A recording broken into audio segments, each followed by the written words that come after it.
Ok, y finalmente vamos a ver los diferentes tipos de muestreo. Cuando hacemos un muestreo hay que responder a dos preguntas. Primero, ¿de qué tamaño va a ser la muestra? Es decir, ¿a cuánto tenemos que muestrar? Y la segunda pregunta es, ¿a quiénes vamos a muestrear? Los métodos de muestreo clásicamente se dividen en dos grupos. Muestreo por conveniencia, no nos vamos a tocar este tipo de muestreo, y los muestreos probabilísticos, muestreo aleatorio simple o estricto, muestreo aleatorio sistemático, muestreo aleatorio estratificado y el muestreo por conglomerado.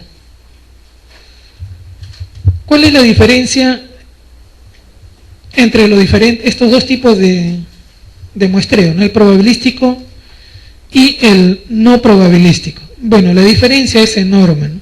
Por eso es que siempre se prefiere el muestreo probabilístico. Lo más importante, en el muestreo probabilístico, el error muestral se puede estimar, el nivel de confianza también y el nivel de precisión también. En cambio, en el muestreo no probabilístico no es posible determinar esto.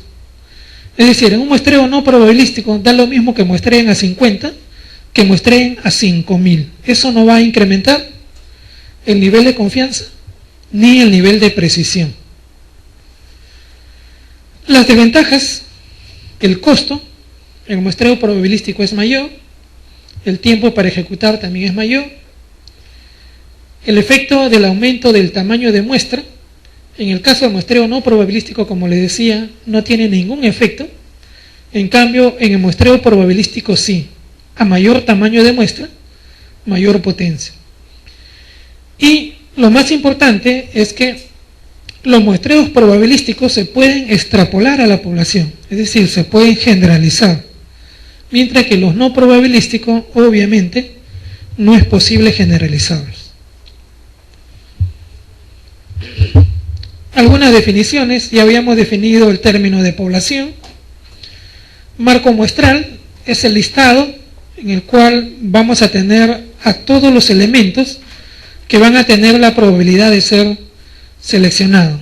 Las unidades de muestreo son las unidades seleccionadas a las cuales le vamos a aplicar las técnicas de investigación que estamos realizando. La unidad de información son aquellas unidades que nos van a proporcionar los datos que estamos investigando. La unidad de análisis son las unidades en las cuales vamos a aplicar las técnicas estadísticas. El teorema de límite central, este teorema es importantísimo en muestreo. Se dice que cuando el tamaño de muestra es grande, y grande en estadística siempre es si el tamaño de la muestra es mayor a 30, y si la muestra es aleatoria, la distribución de las medias de las muestras tendrá una distribución normal, con una media que va a ser igual a la de la población y una varianza igual a la varianza de la población dividida por el tamaño de la muestra. Y por último, el estimador. ¿Qué cosa es el estimador? Es el valor muestral utilizado para inferir un valor poblacional. ¿Cuál es el sinónimo de estimador?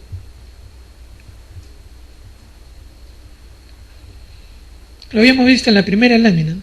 Estadístico, ¿no? El estadístico sirve para estimar los valores en la población, sirve para estimar los parámetros. El muestreo al estadístico se le llama estimador. Y este estimador, que sirve para inferir los valores a la población, tiene que tener dos características. Tiene que ser insesgado, es decir, es un estimador cuya esperanza matemática es el parámetro de la población, y tiene que ser consistente, es decir, si sustituimos el tamaño de la muestra por el total de la población, la estimación coincide con el parámetro poblacional. Entonces son las dos características que debe tener el estimador: insesgado y consistente. Gráficamente, ¿cómo definiríamos población? Conjunto total de elementos en los cuales vamos a realizar el estudio. ¿Qué cosa es el marco muestral? El marco muestral es un subconjunto de la población o universo, en el cual vamos a tener identificado en una lista cada uno de los elementos que van a ser o van a tener alguna probabilidad de ser seleccionados. No todos los elementos de la población van a ser considerados en el marco muestral. La muestra que vamos a obtener se va a realizar de este marco muestral, no de la población o del universo. Unidad de muestreo, los elementos que les decía, de la población o del marco muestral, que van a tener probabilidad de ser seleccionados. La unidad de información, el que nos va a proporcionar los datos que estamos investigando. La unidad de análisis, el sujeto o elemento en el cual vamos a aplicar las técnicas estadísticas. Entonces, esa es la jerga que se maneja en la teoría del muestreo, ¿no? El término población o universo, marco muestral, unidad de análisis, unidad de información. En este caso, la unidad de muestreo es la vivienda, la unidad de información es la madre y la unidad de análisis es el niño, ¿no? En este caso, las tres unidades son diferentes, pero en algunos casos puede coincidir. ¿En qué consiste el muestreo aleatorio simple o muestreo irrestricto? ¿En qué consiste un muestreo aleatorio simple? En un papelito colocó los nombres, ¿no? Los metió en una bolsa, los chocolateó y empezó a sacar. El primero que salió, ese era el premiado. Eso es un muestreo aleatorio simple o muestreo irrestricto. Pero es un muestreo aleatorio simple sin reposición. ¿Por qué sin reposición? Porque el que salió ganador ya no lo volvió a meter en la bolsa. Sería un muestreo aleatorio simple con reposición si es que al ganador lo vuelve a meter en la bolsa. En salud lo que utilizamos con mucho más frecuencia es el muestreo aleatorio simple sin reposición. ¿Cuáles son las características de este muestreo aleatorio simple? Primero, todas las unidades últimas de muestreo tienen la misma probabilidad de ser incluidas en el estudio. Es decir, cada uno de ustedes ha tenido la misma probabilidad de sacarse el premio, ¿no? Es igual, ¿no? Esa es una de las características del muestreo aleatorio simple. La probabilidad de ser premiado para todos ha sido iguales. ¿Qué otra característica debe tener? Requiere de una lista de la población o universo. Yo les había mencionado que la selección de la muestra no se hace de la población, sino de marco muestral. En el caso del muestreo aleatorio simple, tiene que tenerse listado a toda la población. Es decir, el muestreo aleatorio simple no necesita de marco muestral. Cada uno de ustedes ha tenido que ser listado, ¿no? Esa es la característica del muestreo aleatorio simple. Y para seleccionar la muestra podemos utilizar tabla de números aleatorios, calculadoras que puedan generar números aleatorios o paquetes estadísticos. ¿Cuáles son las desventajas? No es posible utilizarlo en grandes poblaciones, pero si queremos hacer un muestreo en la provincia de Lima o a nivel nacional, es imposible tener la lista de todos los habitantes. Entonces solo es útil cuando la población no es grande. Puede seleccionar muestras con valores extremos. ¿Qué significa eso? Supongamos que de los 100 participantes yo quiero determinar la talla promedio, ¿ok? Y de los 100 participantes voy a seleccionar una muestra de 10.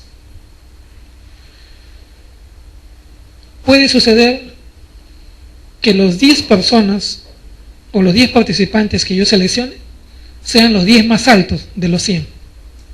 Es una probabilidad, se puede dar. La probabilidad es baja, pero es posible. O puede darse el otro extremo, que los 10 sujetos seleccionados pueden ser los que tienen la talla más baja. En ambos casos son situaciones extremas. Eso es posible cuando utilizamos el muestreo aleatorio simple, ¿no? Se pueden dar situaciones extremas. Y por último, no toma en cuenta criterios de homogeneidad o de heterogeneidad de los elementos, ¿no? A todos los considera como igual.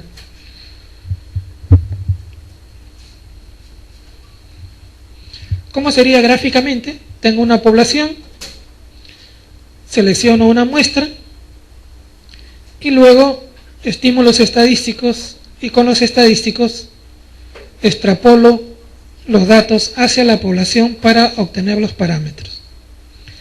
El muestreo aleatorio sistemático. ¿En qué consiste el muestreo aleatorio sistemático? En el caso del muestreo aleatorio sistemático, se requiere conocer también el valor total de la población y el tamaño de la muestra. ¿Cuál es el primer paso que debemos seguir? En el caso que les decía, ¿no? Quiero estimar la talla promedio de los 100 participantes. El primer paso es ordenar y numerar las unidades por una variable de interés. Entonces, lo primero que tengo que hacer es ordenar a los 100 participantes desde el más chato hasta el más alto, ¿no? Ese es el primer paso. Segundo paso, dividir la población, 100 participantes, entre el tamaño de la muestra, n igual 10. Eso me va a dar un valor k que se le llama constante.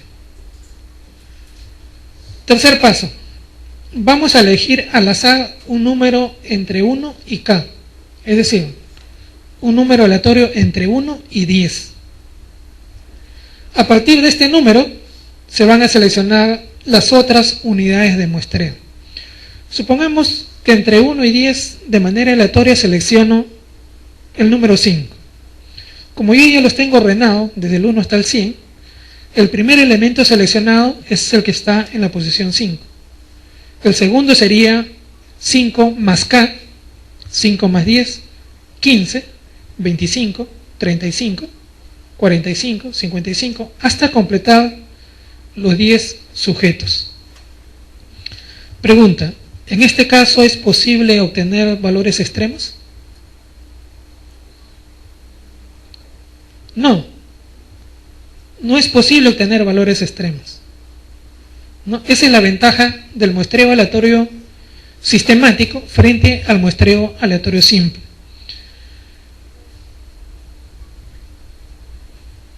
Ok, ¿cómo sería gráficamente un muestreo aleatorio sistemático? Tengo una población, ordeno la población por una variable de interés, en este caso les había dicho la talla, de menor a mayor. Luego voy a seleccionar un número aleatorio entre 1 y k, ¿no? K es igual población total sobre el tamaño de la muestra. En este caso son 50 sujetos y la muestra es 10 y el k va entre 1 y 5, ¿no? En este caso k es igual a 3. Entonces el primer sujeto es el que está en la posición 3, el segundo en la posición 8, 13 y así sucesivamente hasta completar el tamaño de la muestra. Obtenido la muestra, estimo los estadísticos y con los estadísticos estimo los parámetros. El muestreo estratificado. El muestreo estratificado lo que busca es tratar de encontrar la mayor homogeneidad posible entre la población. Y para eso lo que se hace es dividir la población en estratos. ¿En cuántos estratos podemos dividir la población? Usualmente entre 2 a 6 estratos. No más de 6 estratos. Los estratos, dice, deben de ser mutuamente excluyentes y colectivamente exhaustivos. ¿Qué significa esto?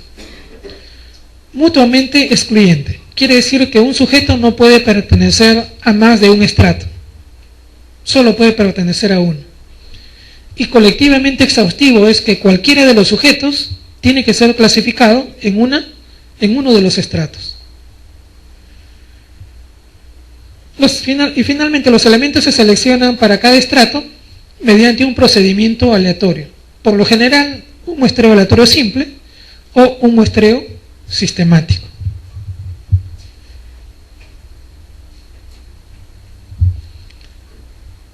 ¿Cuáles son los procedimientos que utilizamos para la estratificación de la muestra? Hay tres alternativas: una fijación simple, una fijación proporcional o una afijación óptima o no proporcional. Supongamos que de los 100 participantes yo quiero formar 4 estratos, ¿no? Y la muestra va a ser una muestra de 8 sujetos. En la fijación simple, lo único que voy a hacer es dividir el tamaño de la muestra entre el número de estratos. Si son 8 sujetos que voy a seleccionar para la muestra y son 4 estratos, a cada estrato le va a corresponder 2 sujetos. Eso es una afijación simple.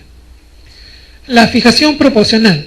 En la fijación proporcional, la muestra se va a repartir de manera proporcional al tamaño de cada estrato. ¿Qué quiere decir esto? Que el estrato de mayor tamaño va a tener un mayor número de elementos para formar la muestra. El estrato de menor tamaño va a tener un menor número de elementos para la muestra. Eso es una afijación proporcional, proporcional al tamaño de cada uno de los estratos. Y la fijación óptima o no proporcional, en este caso, lo que considera es el grado de variabilidad de los datos. Es decir, para poder hacer este tipo de fijación, necesitamos determinar la desviación estándar. Lamentablemente, muchas veces no es posible obtener esta desviación estándar de la población. Por lo tanto, esta fijación óptima o no proporcional es muy poco utilizada, ¿no? La más utilizada es la fijación proporcional, ¿no? Distribuir la muestra de acuerdo al tamaño de cada uno de los estratos. ¿Cómo sería gráficamente un muestreo estratificado? Tengo una población bastante heterogénea. ¿Qué es lo que voy a hacer? Formar estratos. En este caso estoy formando 2 estratos. ¿Qué es lo que buscamos dentro de un estrato? Que exista la mayor homogeneidad posible, ¿no? La mayor homogeneidad posible en cada uno de los estratos. Una vez establecidos los estratos, voy a seleccionar de cada uno de los estratos una muestra y luego voy a extrapolar los datos de la muestra hacia la población. ¿Cuál es la ventaja del muestreo estratificado? La ventaja es que yo puedo extrapolar los datos de toda la muestra hacia toda la población, pero también puedo extrapolar los datos o los estadísticos de un estrato a los parámetros del estrato en la población. Esa es una de las grandes ventajas del muestreo estratificado. La extrapolación se puede hacer a cada uno de los estratos. Otra de las ventajas que tiene el muestreo estratificado es que es mucho más eficiente que el muestreo aleatorio simple y el sistemático. ¿Por qué es más eficiente? ¿Qué pasa si nosotros homogeneizamos los sujetos o homogeneizamos la variable que estamos investigando? Si nosotros reducimos la variabilidad, ¿qué pasa con el tamaño de muestra? A menor variabilidad, necesito menor tamaño de muestra. A mayor variabilidad, voy a necesitar mayor tamaño de muestra. Entonces, como lo que estamos haciendo aquí es homogeneizar la población en cada uno de los estratos, lo que estoy haciendo es controlar la variabilidad. De tal manera que cuando yo estime el tamaño de muestra necesario para hacer un muestreo estratificado, siempre el tamaño de muestra va a ser menor si es que utilizo un muestreo aleatorio simple o un muestreo aleatorio sistemático. Por eso es más eficiente. Necesito menos sujetos en la muestra. Y por último, el muestreo por conglomerados. El muestreo por conglomerados también le llaman por etapas, muestreo polietápico. algunos le llaman muestreo por racimos, y lo vamos a utilizar cuando la población es grande y cuando no es posible obtener un marco muestral de toda la población. Esto usualmente se utiliza cuando queremos hacer un muestreo a nivel distrital, provincial, departamental o nacional. ¿Qué es lo que hacemos? Dividimos la población en subgrupos o conglomerados y se van a seleccionar únicamente los conglomerados que están seleccionados. Como es un muestreo por etapas o polietápicos, vamos a tener una unidad primaria de muestreo, una unidad secundaria de muestreo, una unidad terciaria de muestreo, dependiendo de cuántas etapas cuántas etapas se ha diseñado el muestreo. Ejemplo, cuando queremos hacer un estudio en toda la ciudad de Lima. ¿Cómo sería gráficamente un muestreo por conglomerados? Tengo una población grande, una población inmensa. Esta población lo voy a dividir en subgrupos llamados conglomerados o racimos. ¿Cuál es la diferencia con el muestreo estratificado? En el muestreo estratificado, ¿qué era lo que buscábamos en cada estrato? Homogeneidad. En el muestreo por conglomerado, lo que buscamos en cada conglomerado es heterogeneidad. ¿Cuántos conglomerados podemos formar? En el caso de los estratos eran de 2 a 6. En el caso de los conglomerados no hay un número definido. Pueden ser 5, 20, 100.000. No hay un número definido. N conglomerados. Pueden observar también, en este caso, que no todos los conglomerados tienen el mismo tamaño. Los conglomerados pueden ser de diferentes tamaños. Una vez formados los conglomerados, en una primera etapa, voy a seleccionar estos conglomerados. ¿Cuántos conglomerados voy a seleccionar? Entre 10 a 40% de los conglomerados.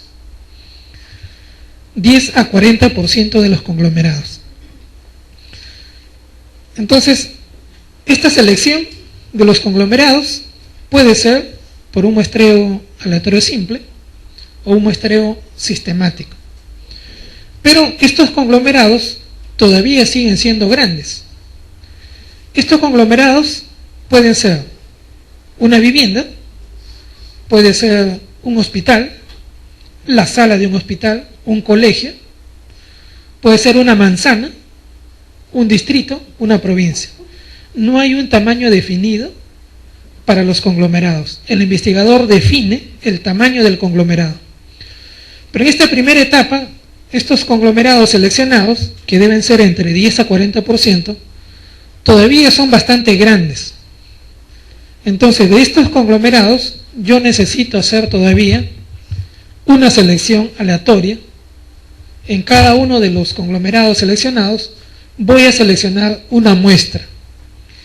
Entonces, la primera etapa sería la selección de los conglomerados, y en esta segunda etapa sería seleccionar elementos que están dentro de los conglomerados seleccionados. En este caso, en este ejemplo, es solamente de 2 etapas. Y en esta muestra obtenida en la segunda etapa, voy a estimar los estadísticos y luego extrapolo los datos hacia la población. En eso consiste este muestreo por conglomerados. También le llaman muestreos complejos, ¿no? Mientras más etapas tenga el muestreo por conglomerado, se hace mucho más complejo. Mientras más etapas tenga, también hay mayor variabilidad. Y mientras más etapas tenga, se necesita un mayor tamaño de muestra.